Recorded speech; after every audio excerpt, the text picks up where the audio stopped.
Thoughts on the fight, Rory? Andre looked like a killer. Andre looked really good. He came in, he had his composure, he took control early, and he kept control. Did you expect that kind of stoppage? Yes, I did. How you doing, buddy?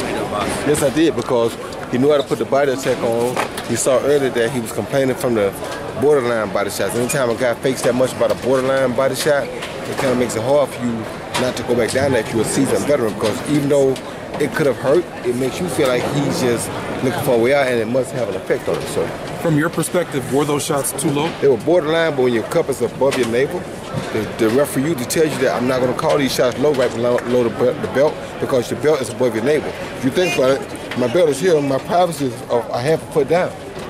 So a shot that's 3 inches down is not going to be called low, because the private part is way down lower than that. So when your cup is on above your navel, then you're not going to get a call for a low blow just because it's below the belt, because your belt is above your navel. So, but here's the thing, in those other countries like that, they don't know that sometimes. It's like he didn't know that if you felt like you got hit low, then hit back in the same spot. That's just what we know as coming up as amateurs. We learn that type of stuff. They're new into professional boxing, so they have to get used to all those type of things. They haven't learned that yet. They don't know how to wrestle and fight at the same time. They're not used to the things, the ins and outs that we know, because we have an advantage on them as far as being able to do those things. They are better schooled as amateurs than our fighters are now, which is why you see more of their guys being champions now, but they're not schooled in the old school stuff that we do, because they're only 25 years old or so in pro boxing. Why, is that good enough to knock off Lomachenko, Golovkin on the pound for pound list? Is that good enough to put him as #1? Yeah, it is. It was good. He was already #1 in my eye because of the people he fought already. So he still was already #1. Although I love Lomachenko, I still couldn't give Lomachenko the #1 spot because of Andre.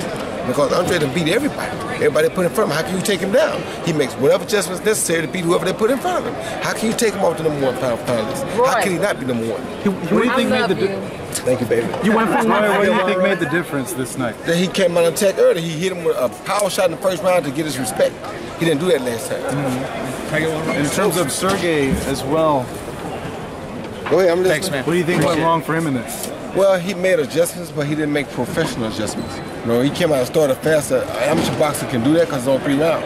Pro boxing, if you hurt a guy like that, you don't start faster, you save your power. Because down the line, you're going to need it. You can't start faster, you burn yourself out quicker, which he did. I kept telling us, Sergey looks like he's done. This was in round 3 and 4. He was done. He spent. You can't do that. You got to hold that and look for that one shot, because if I knock a guy down, then 9 times out of 10, I'm going to knock him out, because I'm going to wait and hold it until I find another opening. I ain't going to waste it just throwing at him for no reason. No, he was just throwing to no avail. That's the difference in a professional boxer and a professional fighter. Fighters throw punches with no avail. Boxers throw punches for a reason. That's why Terrence Crawford is also very high on my pound for pound list, because he don't punch for no reason. He punched for a reason, to set the next shot up. Bro, you think this is a situation where the bully doesn't like to get bullied? Someone that can actually stand up to him?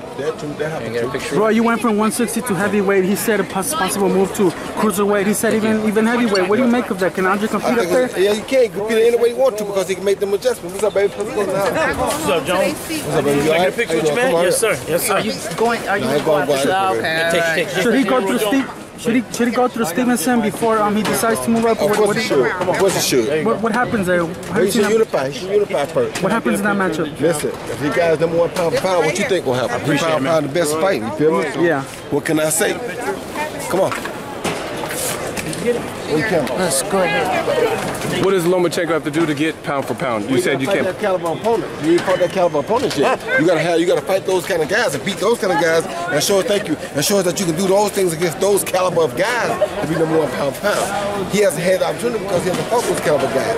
But like I always tell people, when you really look at it, you saw one of the pound for pound guys. Now he got a bad situation tonight. It should have been called a no contest. But you saw Rigondeaux fight tonight, right? Rigondeaux 122, Lomachenko was 126. They both got 2 gold medals. Why we never put them in front of each other? Why? Why didn't we? Then we found out some stuff.